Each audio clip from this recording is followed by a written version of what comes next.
Ciao, io sono Livio di Gibbo Tour e oggi vi porterò a fare un giro con me. Siete pronti? Allacciate le liane! Torniamo in Lazio, in provincia di Viterbo. Visiteremo Bomarzo con il Sacro Bosco e Villa Lante a Bagnaia. Prima tappa il Sacro Bosco, conosciuto anche come Parco dei Mostri di Bomarzo. Il signore di Bomarzo, vicino Orsini, nel 1552 creò nella sua tenuta un labirinto di simboli tra statue gigantesche e creature mostruose. Un luogo magico in onore della defunta moglie Giulia Farnese. Dopo la morte di Orsini, il parco fu abbandonato per secoli e venne restaurato solo dopo il 1960. Il tema del parco è riportato sulla sfinge all'ingresso. Stupire. Scopriamo Glauco, il pescatore diventato un dio marino dopo aver mangiato un'erba magica. Un altro dei temi del parco è la lotta del bene contro il male. Lo vediamo in Ercole che uccide Caco a mani nude. L'orca sembra voler mangiare una donna, probabilmente Giulia Farnese, la moglie del principe Orsini. Proseguendo troviamo la fontana dei delfini. Iside o Venere, vestita come un'antica matrona romana, obelischi e il teatro. La casa pendente fu costruita su un masso inclinato solo per stupire gli ospiti, ma ovviamente non è utilizzabile, anche se il primo piano è visitabile.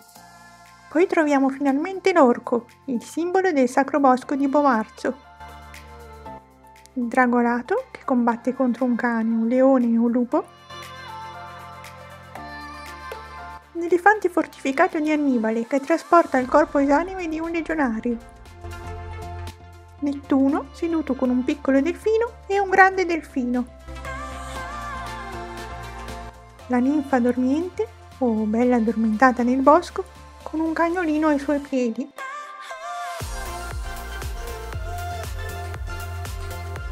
Echidna, la furia e i leoni. E un tempietto costruito 20 anni dopo, in onore della seconda moglie di vicino Orsini. Visitiamo ora il centro storico del borgo di Bomarzo, dove il 25 aprile si svolge il Palio.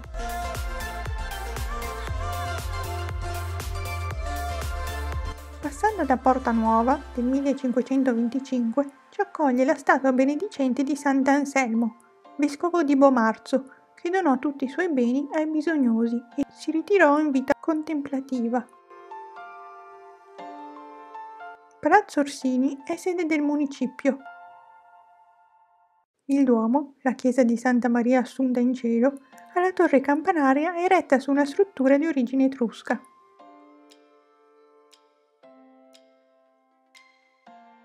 Sotto la loggia della facciata fu scavato un pozzo per la comunità bomerzese.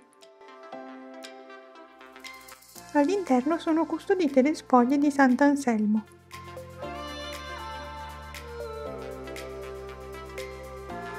Andiamo ora a Bagnaia e visitiamo Villa Lante, che fu costruita nel 1511 sul volere del cardinale Gianfranco Gambara, completata alla sua morte il nipote Alessandro Peretti di Montalto.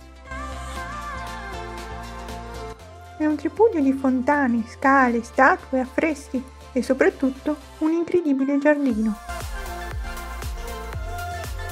All'ingresso della villa ci accoglie Pegaso, che con un colpo di zoccolo fa scaturire l'acqua come luogo sacro delle muse. Il giardino geometrico è un incredibile colpo d'occhio. Passeggiamo alla scoperta della meraviglia di Villa Lante, la fontana dei giganti, la fontana dei delfini, la fontana del diluvio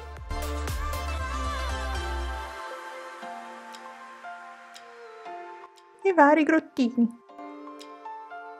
Più che una vera e propria villa, gli edifici sono due casini quasi identici, Gambara e Montalto, decorati da stupendi affreschi.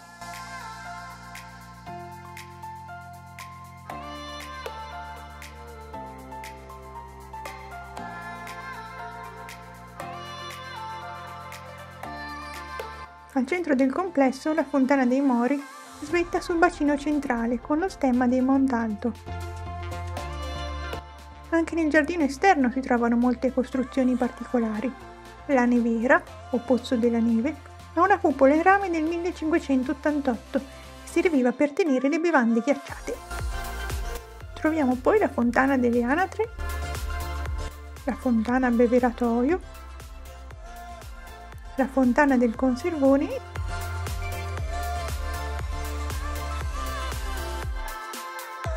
e la Fontana dei Leoncini. Anche il centro storico di Bagnaia merita una visita. Passiamo sotto la Torre dell'Orologio e troviamo la chiesa di Santa Maria della Porta, la chiesa di Santa Maria del Rosario e Palazzo Gallo del Cinquecento.